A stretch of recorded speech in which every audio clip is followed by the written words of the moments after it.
We'll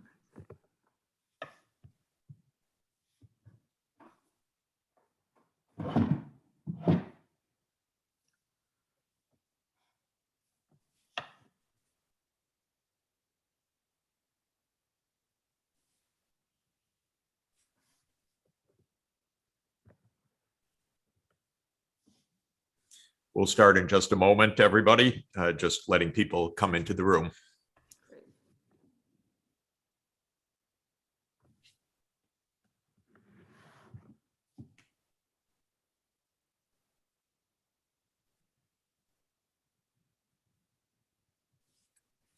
Hello, I'm Jeff Sachs. Welcome to Book Club and conversations with the leading thinkers and authors from around the world. And today I'm absolutely delighted, really thrilled to have together in conversation Professor Patricia Sullivan, who is the William Arthur Ferry II Professor of History at the University of South Carolina, and one of America's leading historians and great experts in all of the challenges of race and civil rights movement and modern America. Professor Sullivan has been writing about these topics in many, many important histories, but today we are talking about her new book, which is Justice Rising: Robert Kennedy's America in Black and White. And I was so thrilled, Pat, to read your new book. Robert F. Kennedy was my first political hero. I was 14 when he ran for president, and he was my candidate, and his assassination was one of the defining moments of my life, as it was for so many Americans. I have always cherished his leadership and memory, and your book added immensely to my understanding of RFK and many of his unique characteristics, noble characteristics, I think, that we're going to speak about. So welcome. Thank you for writing the book. Thank you for being together in the conversation. Why did you write this book at this time? You've been, of course, writing about topics of race and civil rights in America throughout your career. Why RFK and why now? Well, that's a great question. And I just want to thank you, Jeff, for inviting me and for all that you do. And you know, you came to mind as I was finishing the book, because you really, your work reflects so much of what Robert Kennedy cared about and worked for. And for me, as a historian of civil rights and the African-American experience since the Civil War in the United States, Robert Kennedy was sort of a surprising topic for me to focus on. As you mentioned, I've written a number of books that explore race and politics and civil rights struggles across the century, 20th century. And my last book was on the NAACP, our oldest civil rights organization. And I looked at from its founding in 1909 up through the 1950s. And that was an amazing history of how African Americans and those believing in racial justice and democracy continued to struggle, even in the midst of segregation and all the barriers that they faced, and made significant headway. The legal struggle that culminated with Brown in 1954 was a 20-year-long, really grassroots effort where lawyers work with these communities. So it really opened up this dynamic history. And by the time I finished that book, I thought I wanted to take a fresh look at the 1960s in light of what I'd learned. And as, you know, not just as a decade that went from civil rights to Black power, but a decade of dramatic racial change and struggle, which ended segregation and then opened up the great challenges this country faced from its long history of slavery and then Jim Crow. And so as I was reading around and thinking about it and having big ideas, you know, Robert Kennedy kept showing up, and I didn't know enough about him. I knew the general whatever, you know, oh, great guy, and you know, but I didn't see him as central. Well, he moved to the center of my work because he was someone in his time which had he responded not only to the demands that the civil rights movement really brought to the center of America's attention after the sit-ins, but the opportunities that created for our country to really look at our history and embark on what many have called a second Reconstruction, ending segregation and then really dealing with the deep problems of racial inequality that grew up across our history. So he became my way in. And for some of us of my age, he's a vivid figure. But for younger people who may not know much about Robert Kennedy, I'm sure people know of him, but maybe really don't know the roles that he played, and in fact why he kept showing up. Maybe you could lay out just a little bit of Robert Kennedy's life up into the point where you pick it up in this book. He's obviously the brother of John F. Kennedy. President Kennedy came into office January 20th, 1961, and appointed his kid brother as Attorney General. So maybe you could tell us a bit about Robert at that stage, a very young man indeed. Yeah, well, my question when I saw how extraordinarily responsive and engaged he was with the issues of racial justice, who is he? How did he, how was he ready for this moment? And so I looked at his early life, and I think there's some really interesting characteristics about Robert Kennedy. He was born in 1925. He, came of age during the World War II era, which were very, disruptive in all good kind of ways in this country. And but as a young person, his teachers, he had a questioning spirit. He was not a great student, but he always wanted to know why. He had I think a kind of faith, a religious faith that was truly humanitarian, I would say. So he had experiences and characteristics that I explored. And as he's growing up and coming into his adulthood, again, these changes are happening in our country, the Great Migration, and the cities are changing. But anyhow, he, I guess, a few defining moments as he grows older. He, went to college at Harvard, and then his father sent him abroad to work for a newspaper, just to get him exposure to, life and what was happening in Europe after the war. And he was in the Middle East when Israel was founded, and he's reporting from the Middle East as like a 21-year-old guy and talking to Palestinians and Jewish people, fighting for a homeland. And he really sees the complexity and listens to both sides and sees the challenges. So he's someone who's open and curious and concerned about humanity across barriers. I think it's worth pointing out, just again for people listening, that the father, Joe Kennedy, of course, was by then a very rich and famous figure who had been ambassador to the UK in the 1930s, a controversial figure. He'd been a part of FDR's New Deal. And of course, it's the Kennedy children who go on to this greatness of role in American life. But both John Kennedy and Robert Kennedy, as you said, very early on were given opportunities by their dad, go see the world.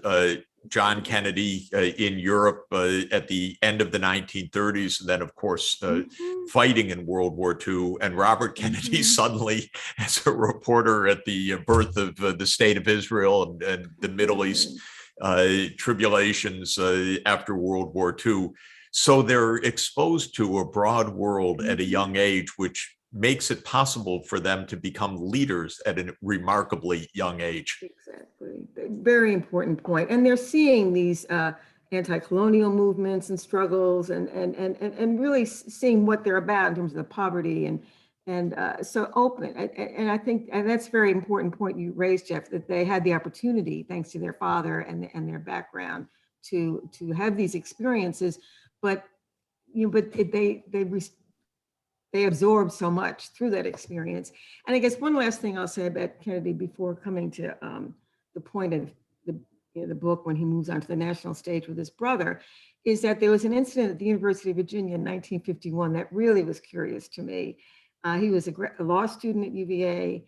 And again, segregation was the law in the South. I mean, you couldn't have public meetings had to be segregated. It was just, for listeners, especially younger listeners, you and I sort of remember we were very young as it broke up, but segregation was so deeply entrenched and enforced. It was an apartheid society. It was an apartheid society. And so when he was at Virginia, because of his trip to the Middle East, he was the head of a law group that invited speakers. And Ralph Bunche had won the Nobel Peace Prize, great African-American political scientist. He was a civil rights activist in his own right, and now representative for the US to the UN. And he won the Nobel Peace Prize for settling the first Arab-Israeli war, for his role in that. So Kennedy invited him to come to UVA.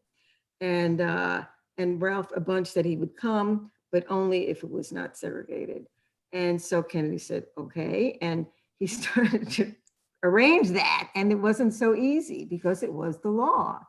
And his professor said, well, we'll put the signs up, but people, we won't enforce it. No signs. I mean, he said none. So he writes to the president of the University of Virginia. It's a beautiful letter talking about a few NAACP cases, talking about the war and why Ralph Bunche should be welcome to the University of Virginia openly. And Darden agreed. And 1,500 people came. A third were African-American. First, really, from all I can find, the first integrated meeting on the campus of the University of Virginia of that size in 51. And we talked about that later. And this is, he didn't say, oh, well, I did that. He mentioned it like as an aside. It's an extraordinary thing, by the way, and it's part of the I think, if I might say, part of the natural grace of Robert Kennedy, that for him, well, yeah, we'll have a desegregated meeting. It just seemed so natural.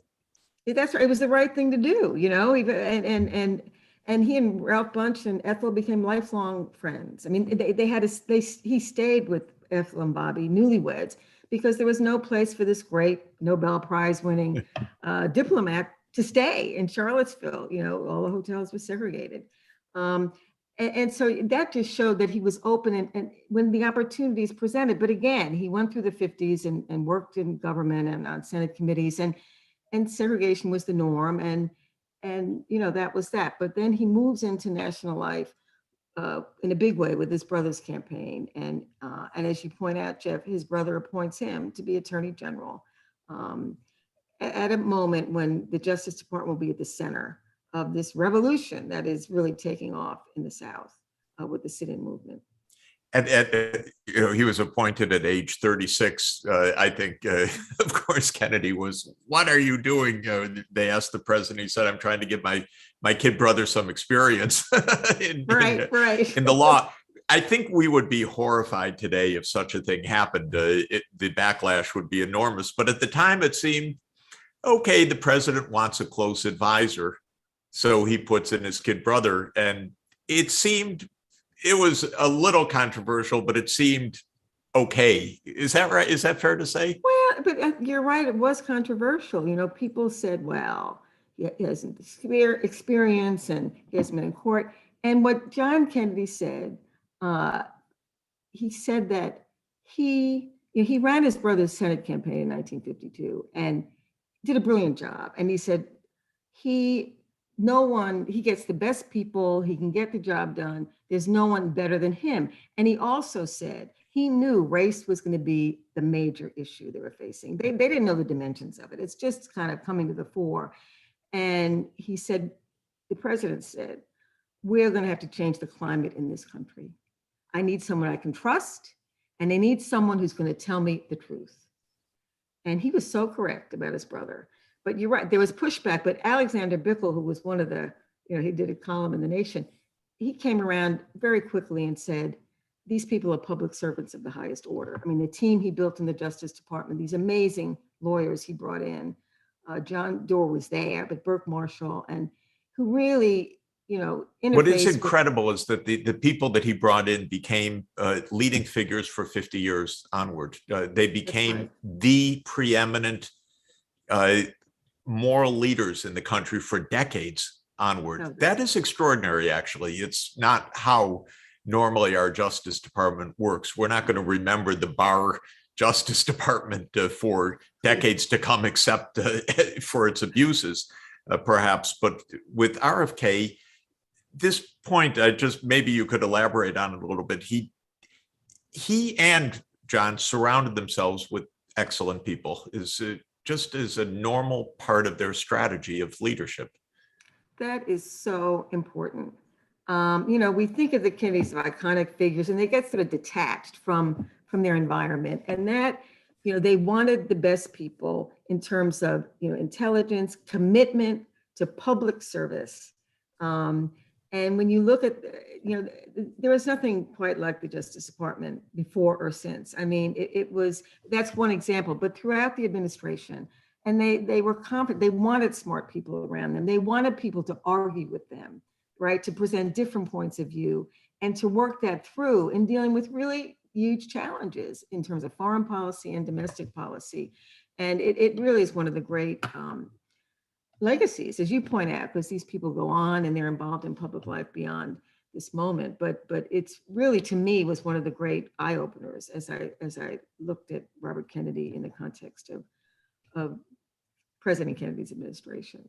So the early 1960s, it seems a long way off, but it's for those of us, again, who lived through it, it seems so current completely, because we continue to debate and be divided by these issues for decades afterwards. Up until today, we're still debating race, voting rights, schooling, the works. It is our daily lives in America.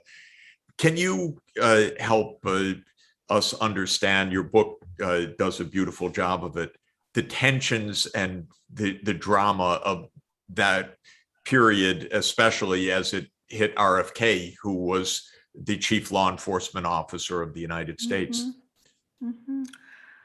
Yeah, I mean, it's a lot, and it's hard to imagine the tense, the profound divisions of that moment. But when you compare it to now, there's really interesting parallels.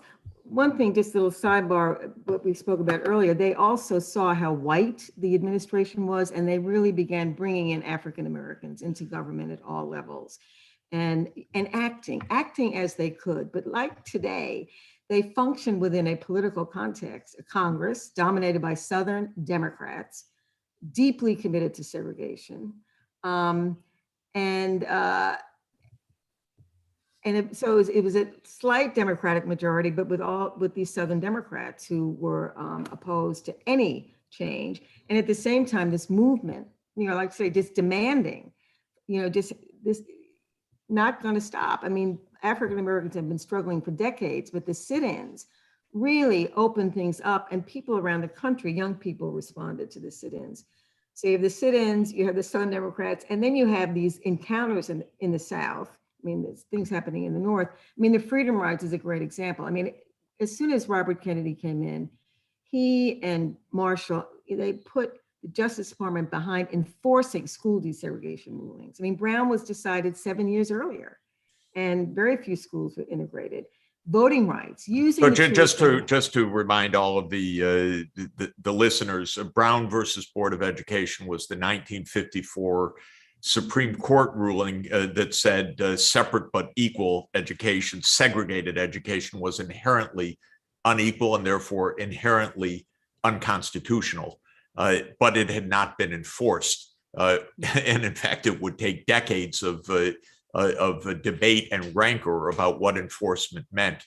So in the early 60s, the question of Board versus Brown of Education, in other words, desegregating American schools, was very high on the agenda, and schools at all levels, from elementary school to universities, which did not have Black students in the South. No. Yeah, I mean, some did, but again, you had those big conflicts under the Kennedys, Mississippi, Alabama, and they pushed that through. They insisted, they enforced it, and began using the tools they had to enforce voting rights and really working with SNCC people in the field who are getting people to go and try to register. But when the Freedom Rides came in 1961, what both Kennedys saw, I mean, people who had supported them, John Patterson, who's governor of Alabama, they saw that as these young people, Black and white, attempted to ride through the South based on a Supreme Court ruling said you could not segregate in interstate travel. And the violence that met them, while the governor and the sort of basically condoned it, it would not interfere, and putting these lives at risk and really forcing the federal government to deal with these state federal issues and try to protect these riders and enforce the law. And when they got through Alabama, where there were, buses were firebombed, mobs met these riders at bus stations, Robert Kennedy sent in federal marshals and really helped avoid a disaster at this mass meeting at church where King was. But at the end of that, he turned to John Doerr and he said, those fellows are at war with this country, right? The governor, the local elected officials. And I sort of think about that today when we see what's tolerated, with what happened on January 6th. I mean, what do you do when law breaks down, when law enforcement people aren't enforcing law? So this is all churning. At the same time, Robert Kennedy is attentive to poverty in cities. And in 1961, he walks up to East Harlem and meets with some gang members. He's concerned about criminal justice issues and young people caught up in the criminal justice system, and really starts to see the deeper problems beyond just eliminated segregation in the South. What has happened in cities where African Americans have been migrating for decades and segregated, living in poverty, poor schools, and the rest. So all of this is in there on their plate, and they're using. I mean, what impressed me, they're finding ways, tools to use to try to begin to deal with these problems and work with communities in addressing these problems and showing the federal government as an ally in the midst of resistance in Congress and all other kinds of roadblocks. So it's sort of changing the dynamic and really pressing them to figure out what they could do to get legislation through and really begin to turn the country around. As John Kennedy said, to change the climate in this country, a country that had been built on racial segregation in the aftermath of the Civil War, and with all these consequences. One of the two of the things that impressed me about all of it, one is how much learning they went through and how much learning was needed, because I think the grim realities of life in slum settings, in poverty, in the Deep South were not really known outside of those venues, not to the Kennedys and not to so many people.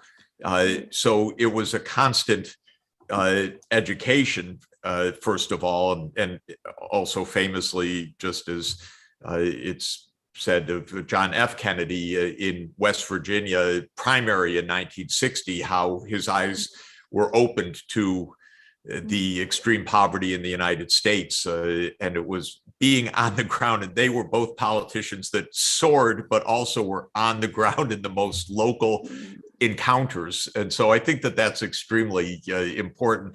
The other thing that is so striking about all of the events is both John and Robert Kennedy take in with such good faith. Of course, people will follow the law.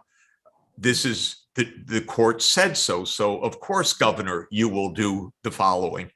They don't want to bring the National Guard out. They don't want to have to do these things. They trust in the rule of law, but the other side does not play by the rule of law. And this is part of the remarkable tension all along, because not only is there the constraint of a Democratic Party divided between the racists, the segregationists, and the liberals, and so it's hard enough to get votes. But with this fraught environment, the Kennedys, both of them, were constantly appealing, can we just please do this in a civilized way? What are you doing to oppose a court order?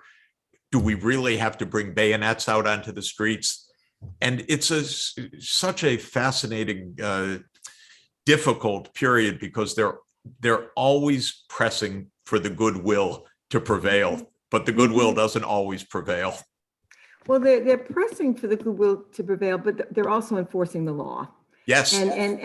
But I think, because again, before I wrote this book, why didn't they do more? When you send in force, right? And these people like George Wallace, and he's a famous name, but so many of the people resisting the law, I mean, elected officials and public officials, they're appealing to the fears of, they're really appealing to the fears and resentments of many white people. And that raises the tension. Once you send in, how do you bring people along? I mean, you've got to enforce the law and protect, in the case of Mississippi, James Meredith. But they knew James Meredith was going to enter the University of Mississippi. The court had ruled, and the governor, and there was a riot, there was a massive riot on the campus, thousands of people, 2 people were killed. James Meredith did enter. The army did come and restore order, but it really showed the lengths that people would go to, and how politicians so opportunistic and using these moments to build resistance, right? To encourage people, to let people think they don't have to follow the federal law.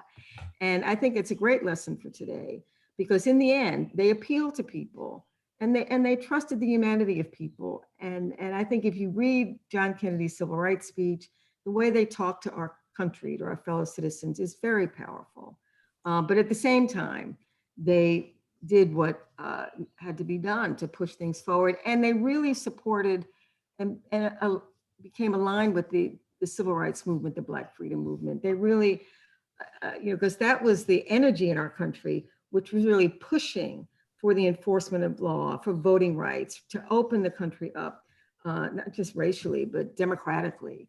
And so the Kennedys became sort of aligned with that effort, and that was where the energy was coming to really push the country forward. So I think that combination of that sort of leadership in Washington and the work of people on the ground, Black and white, was a remarkable dynamic. And it's really what gets us to the Civil Rights Act of 1964. I mean, that sort of work.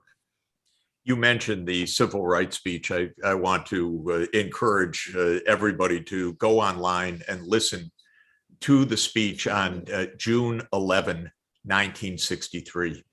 I've listened to it, I think, perhaps 100 times or more.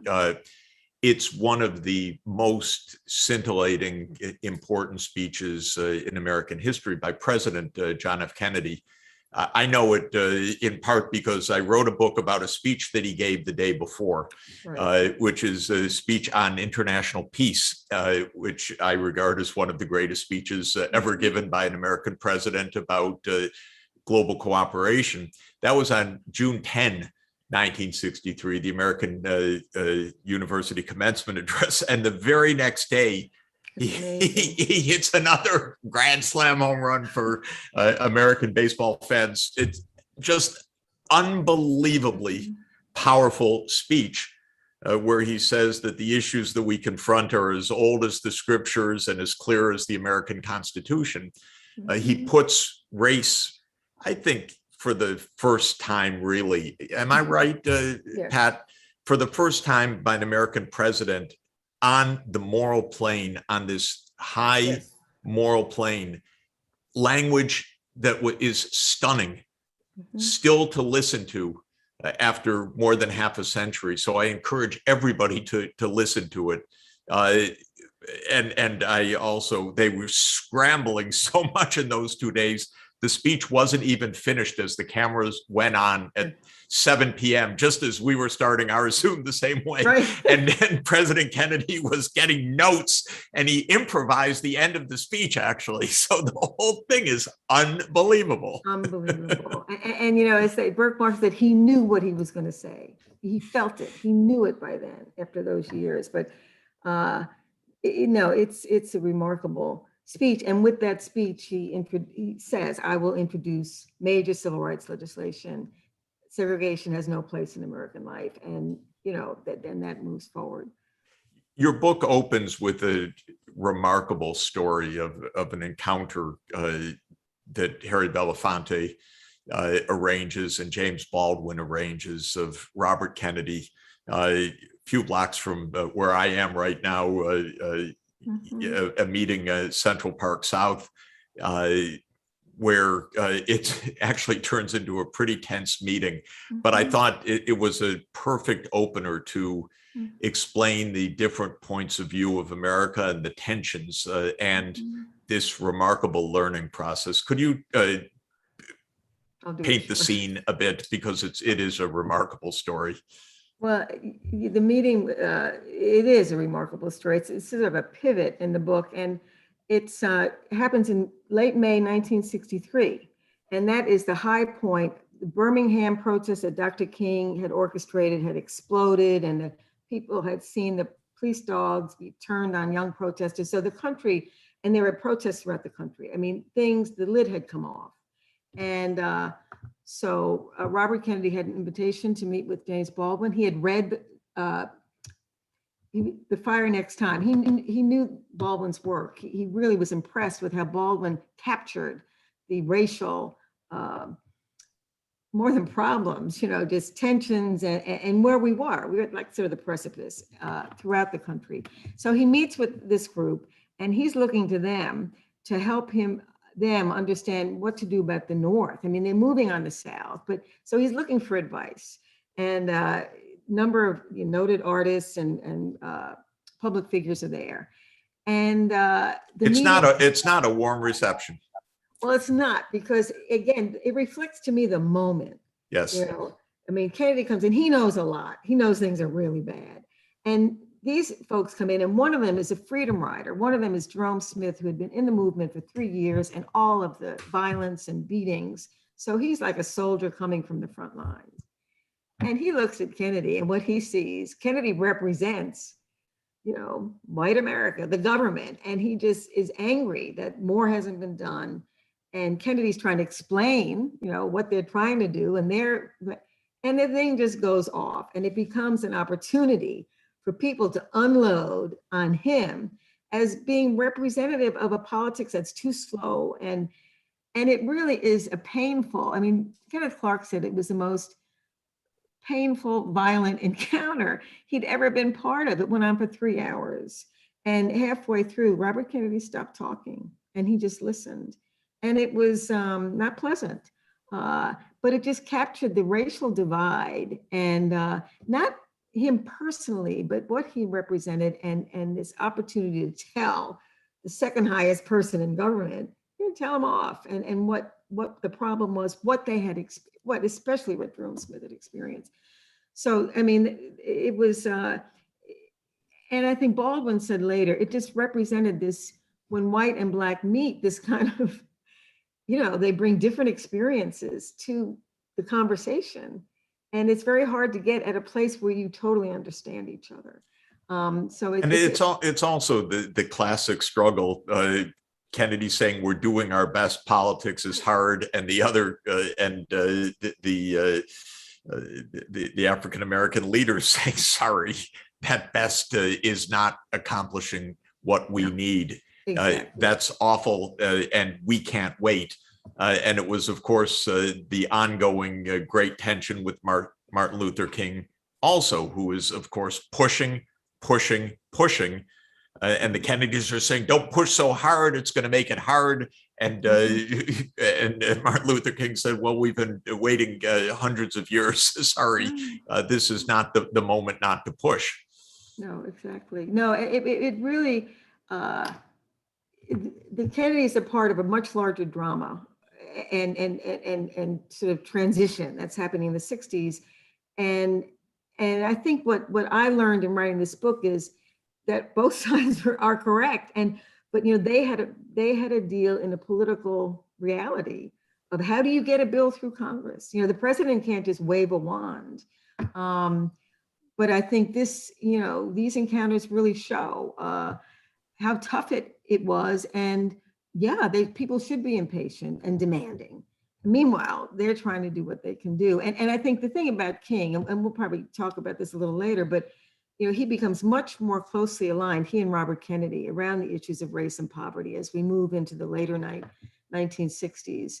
And even Baldwin looks back at Robert Kennedy after he dies and said, he was someone in the 20th century with enough passion and energy and patience. He had a mind that could be reached. Yep. And that is... So I was going to say the next 3 years, the next 5 years, I should say, from the time of that speech to Robert Kennedy's death, it's like a century of history in those 5 years. I don't know if America's ever had such 5 tumultuous years between 1963 and 1968. Mm-hmm. Perhaps never, other than maybe the Civil War would be the only and Reconstruction. And the only comparable period. But in a limited time, can you give us a sense of how history accelerated phenomenally, both for the nation and for Robert Kennedy in the period? This, of course, is the core of the book. Right. But every day is like a lifetime lived because of the drama and acceleration of change. Mm-hmm. Yeah, the Civil Rights Act, which they put together and figure out this sort of they figure out how to get a strong civil rights bill through. But by then, Robert Kennedy knew they needed a civil rights law that would end legal segregation, legally mandated segregation, but that a law would never be sufficient to deal with the problems and the racial inequalities in this country. So he understood that. And again, he's in tune with what Baldwin's writing, what he's seeing in cities and with the American public. And so by the time John Kennedy goes to Texas, what will be the Civil Rights Act is written and ready. And the coalition that will get it through, the Kennedys, really, that's their act. I mean, Lyndon Johnson takes it to the finish line and signs it. So he leaves for Texas on November 20th, and that's in place. And to me, that's very important. In 2.5 years, they had figured out and put together a strategy for getting a major civil rights bill through that we would have signed in July of 64. But after the bill is signed, I mean, within 2 weeks of the signing of the Civil Rights Act, Harlem explodes, right? A police shooting of a 15-year-old high school student just sets things off. And with this encounter between police and when you have sort of an uprising that lasts for several days, and there are several that summer, which really are an expression of frustration and anger about the conditions in urban areas. And these encounters or these uprisings are triggered by an incident with the police, but it really is much deeper. And so as we get the Civil Rights Act, we're moving into that territory. And the next year after the Voting Rights Act, you have the major Watts uprising in August of 65. By this time, Robert Kennedy understands what this is about. And in the immediate, and he's seeing it, in 63, he and John Kennedy both talk about 100 years, of delay, linking us back to Reconstruction and the amendments that secured citizenship and voting rights for African Americans, totally undone by segregation and what happens around the country. So this is all bursting forth. And so the dam bursts, the 100 years of delay explodes in all of the economic, social, racial, political, everything, every possible cleavage in society in exactly that period. What they show, it wasn't just a Southern thing at all. It was national. And again, right after these acts come, almost you get these uprisings in cities. And after Watts, many politicians started to call for law and order. That was their response just immediately. And Robert Kennedy said, how can you ask Negroes, the term used then, or I think as African Americans, to obey the law when the law is used against them? And he wasn't just talking about policing. He was talking about landlords that cheated people, merchants that cheated people, just not having access. He said the law doesn't mean the same to Black people as it does to white people. And these conditions, we have to face them. And I think what's fascinating about this volatile period is that many people shared that. And they felt there was an opening to begin to deal with the deep consequences of racial segregation, particularly as it was played out in these cities where people had been segregated into ghetto conditions with terrible housing, no good access to education, high unemployment, and young people just seeing no way out. And what's to me interesting about that, if you follow Robert Kennedy, you see the people trying to address these issues, Dr. King being a major one who goes to Chicago, and seeing the interconnection between race and poverty and economic justice. And in 66, which is a really interesting year that I wrote about, as you say, Jeff, there's something happening almost every day, but the hearings in the Senate, field hearings out going around exposing these conditions, and the sense that they could turn things in a new direction. I mean, there was really a feeling that could happen because, the civil rights struggle, which ignited young activism throughout the country, unlike any period since the New Deal, there's a tremendous energy in our country to address these issues, to work to end poverty, to work to end racial discrimination. So even though by the end of the 60s, things have really taken a really bad turn, there's great hope, and people like Robert Kennedy devoting his effort and working with people, as you say, he had a capacity to attract people, find people who were share these concerns, and really try to build a new kind of politics that was pushing against this rising white backlash. So I think that it's important. It is remarkable, and I think we should highlight it. The fact that the race issues and the civil rights movement and ending desegregation and the de jure discrimination was broadened to see the economic linkages and the foreign policy linkages and the military linkages, because one of the incredible developments for Robert, as with Martin Luther King, was that the Vietnam War was drawn into this. The global scene, Robert Kennedy takes a remarkable trip to South Africa in 1966. But there's a war going on at the same time, the US war in Vietnam. Could you talk about how the agenda just kept becoming larger and larger? It was incredible. All those points are so critical. Just briefly, the Vietnam War. I mean, when Lyndon Johnson becomes president, the war becomes an American war. We send ground troops. I mean, the war has been going on, American involvement escalating across decades, but after 64, it really becomes an American war. And so there's the war and protest against war. And then the war is taking the money that should be going to anti-poverty programs. As Dr. King said, the bombs in Vietnam are exploding at home, right? So you have a shrinking anti-poverty program as the cities are really demanding and needing this attention. And the Vietnam War is, it's terrible. I mean, and Kennedy and King both see the immorality of that war. And so their resistance, their efforts to fight racism and poverty also put them on the front lines of opposing America's war in Vietnam and directly challenging it and aligning with the anti-war movement, which is growing during this period. So there's tremendous, it's so poignant, by the way, because Martin Luther King's advisors are telling him, don't get into that, Martin. It's already complicated enough. You have enough problems with poor people, with the racial discrimination. Now you're going to take on the Vietnam War.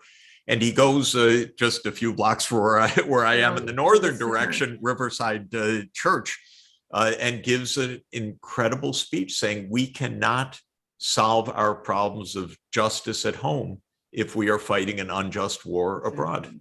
Exactly. And Robert reaches the same conclusions. Totally. And so they tie together the politics in the most incredible way. And if I might, I wanted to also read, because in my work, I spend a lot of time on issues of environment, of course, and sustainable development. And we bemoan the narrow economic focus. And this is, again, where Robert Kennedy said the most beautiful thing ever said about the issue of how we need a broad vision and measurement of what we're after. If I could just say for listeners, because it's another great speech that he gave in the 1968 presidential campaign, when he talked about the gross national product, which we use as our measurement, after all, for what's good. But listen to Robert Kennedy's words, everybody, when he says, yet the gross national product does not allow for the health of our children, the quality of their education, or the joy of their play. It does not include the beauty of our poetry or the strength of our marriages, the intelligence of our public debate, or the integrity of our public officials. It measures neither our wit, nor our courage, nor our wisdom, nor our learning, neither our compassion, nor our devotion to our country. It measures everything, in short, except that which makes life worthwhile. Beautiful. Unbelievable. It's just, it gives me goosebumps. So it gives me goosebumps reading it. No, so true. No, he really got to the heart of the matter, and used his platforms to reach people and explain it in that way. I mean, that is a powerful way to think about, and he also talked about life is short, even when it's long. We're here. Why are we here? How do we want to live together? What kind of society do we want to really live in? And really important questions in this moment. Jeff, you mentioned the trip to South Africa, and I think, Kennedy did have a global vision. And as Marian Wright Edelman said about him, he went, he saw, he listened, he grew. He went to Latin America as a senator and really got out, walked around, saw, about US policy and the poverty. And the trip to South Africa is a great film about it. But he was invited by students, students involved in the anti-apartheid movement. The government didn't want him to come, but they figured they better let him because he might be president someday. But he couldn't bring any US press with him. And he spent 5 days. Yeah, so I didn't know that. Interesting. Yeah, I forgot that's how they wouldn't let King come. King was invited. They said, absolutely not, no visa. But they let Robert Kennedy come in that 5 days. And he talked about our countries. He related what our country had gone through, was going through in terms of racial inequality, and South Africa, and the power of resistance and protest. Because things were really dark when he went there in 1966. I think it was 65, no, 66. But, and the students who brought him said that, he went everywhere. He talked to everyone. As Mark said, he said it straight. He went straight to the people. He didn't just, because government officials wouldn't meet with him anyway. But and he gave some remarkable speeches, but speeches that really spoke about, acknowledging the challenges, but the nature of the struggle and the importance of it. And she said words like justice, dignity, democracy, things we had not heard for an eternity. So that, and by the end of his speech, his trip, everybody was coming out to see him, Afrikaners. He reached out and touched everyone and really surprised people. They thought it would be a political, no, he was going to see and embrace and connect and talk about what matters for human beings and our connectedness and about race and the barriers of race and the really destructiveness of that. So he moved on a world stage. Yeah. Could you say a word about, for me, just unbelievably powerful and poignant remarks that he gave in Indianapolis the night that Martin Luther King was killed? Because I can't recall another impromptu set of remarks anywhere in any context as powerful as those words. That night, well, by that month, April of '68, he was in Indiana running for president, and he was flying to Indianapolis from Muncie, and they got word that Dr. King had been shot in Memphis. And when they landed in Indianapolis, they found that he was dead. And Robert Kennedy was just, well, everybody was just shocking. And John Lewis, the great civil rights leader, had set up a meeting for Robert Kennedy in the sort of African-American community in Indianapolis, segregated, separate. And so he gets off the plane and the police chief said, "You can't go there, it's not safe." And Robert Kennedy said, "If you don't feel safe going," he said, "my family and I could go to that community and lay down in the street and go to sleep and be perfectly safe. If you don't feel safe, that's your problem. We're going." And he sent Ethel to the hotel. And the amazing thing for your listener, I mean, back then, no cell phones. People had not heard. Most people had not heard that Dr. King was killed. These people had gathered waiting for him. Some people on the edges had heard. Most people had not heard. And by the time he got there, it was dark. It was about 9 o'clock at night. He got on the back of a flatbed truck and he asked somebody, "Have they heard?" And they said no. And he told them. And it's just, this is film. People can watch this. You hear the gasp in the crowd, that shocking gasp, because they're cheering him and he's saying, "Quiet, quiet." And they're cheering and he says, "Quiet." And then he tells them, and there's this audible gasp and then silence. And then silence. And then he talks about Dr. King and what Dr. King represented and what direction we were going to go in. It's sort of a moment of choice in such a horrific time. And he understood. It's the first time he ever mentioned his brother's, and only time in public, he mentioned his brother's assassination, because he said to the mostly African-American crowd, "It seems that a white man did this." And you may want to feel anger towards all white people, but I had lost someone close to me and he was killed by a white person. We can go into greater division or we can try to come together. And again, he really pulled on King's life and what King represented, and what we as a country, Black and white, had to really do to move forward. And it was, people at that speech, John Lewis writes about it in his memoir. It just pulled people in and gave them a sense of hope in a really horrible moment of loss, deep loss.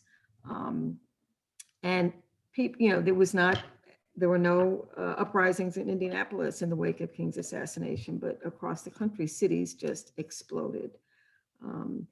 But it was they could unite people. He could unite people, and in a real way. JFK and RFK, both of them could inspire people to their greater side and to the common good. No, exactly at that night. But that moment was the testing point. Yep. And actually, that was one of the moments I had read about that made me think about Robert Kennedy in terms of this era. And so when I wrote this book, by the time I got to that really iconic moment, I understood, who he was and his ability. No notes, he just got up and spoke from his heart to the people, and really say a prayer for our country and for the family of Martin Luther King. Pat, in our remaining minutes, I don't want to say, so where are we today? Because that will take us for hours to go. But can I ask you, you're a professor at University of South Carolina. South Carolina has played a role in these struggles for centuries. It was the center of the Confederacy. It has had a history of sending some of the most racist people to the U.S. What is the situation today from the vantage point of South Carolina looking outward to our divided country. Are we going to pull through? How can we unite? Where can RFK's vision take us beyond the divisions? You know, I mean, South Carolina is a great example. As right now, I'm in Massachusetts. You're in Massachusetts, but yeah. But no. But I teach in South Carolina. But you know, South Carolina had an amazing civil rights struggle there and leadership that came out of the Black community in South Carolina. But where I take hope is what we saw in Georgia. We have to get to work ourselves. We're all talking about how terrible things are, and they're pretty bad. But what are you going to do? And that was Robert Kennedy. You know, people remember his speeches, but what's supposed to is what he did. He said, people like me can go around giving nice speeches. That's great. He goes, but what are we going to do? And then he did the Bedford-Stuyvesant Project to try to work with that community. So I think that's the lesson, is that, you know, the 60s were very challenging times, and people found a way to act. And even though we didn't change everything, it really left a legacy. It made critical openings and showed us it's a long haul, right? I mean, but I think what they did in Georgia and some of these organizing voters, grassroots, building, moving forward. And South Carolina is a small state. So I really, we need to get busy, because, you know, there are a lot of good people in South Carolina. And that's what the Kennedys understood. There are good people everywhere. How do you get them motivated to take responsibility, take action? And that's our greatest hope. And I think that is the most powerful legacy of this history, is in their time, what they faced, how they moved and interacted and did what they could. And we all are, you know, everybody has to be part of this. I mean, they understood that from Washington, you know, building support for the Civil Rights Act. So I think in South Carolina, you've given me a challenge here, but to even work harder, because I think what we saw in Georgia can be duplicated if we really work hard continuously on civic engagement, voting, political participation, and also just education, that people need to understand history. As Baldwin said, if you don't understand what happened behind you, you have no idea what's going on around you. And I think that's also. Pat, on behalf of everybody, let me thank you for helping us understand what happened behind us, so that we can understand what's going on around us. This is a wonderful book, and you've given us, I think, a very practical and powerful message from the book to get active, to work for social justice, to build on the legacies of what Robert Kennedy and John Kennedy and Martin Luther King and the other, Malcolm X and the other leaders of the 1960s contributed to creating a country that we want. This is a fantastic read. So please, everybody, Justice Rising, Robert Kennedy's America in Black and White. Pat, it's a privilege to have you with us. I want to thank you on behalf of all of the listeners. And I'd like to let everybody know that our next conversation will continue in a way with the chronological history of the US, because we're going to be speaking with Rick Perlstein, who is writing a fantastic series of books that take us through the white backlash era, if I might, from the election of Richard Nixon through the 1970s. And we're going to be talking about his book, Reaganland, America's Right Turn, 1976 to 1980. So this is another swing of the pendulum that we're going to be talking about, but very important for us to understand our situation today. So that is on 27th of July. Please join. And once again, Pat, thank you so much for the privilege of spending an hour talking about your wonderful book, Justice Rising. Thank you so much. And thanks to all who tuned in. And thanks very much, Jeff. Great to be with you. Bye-bye.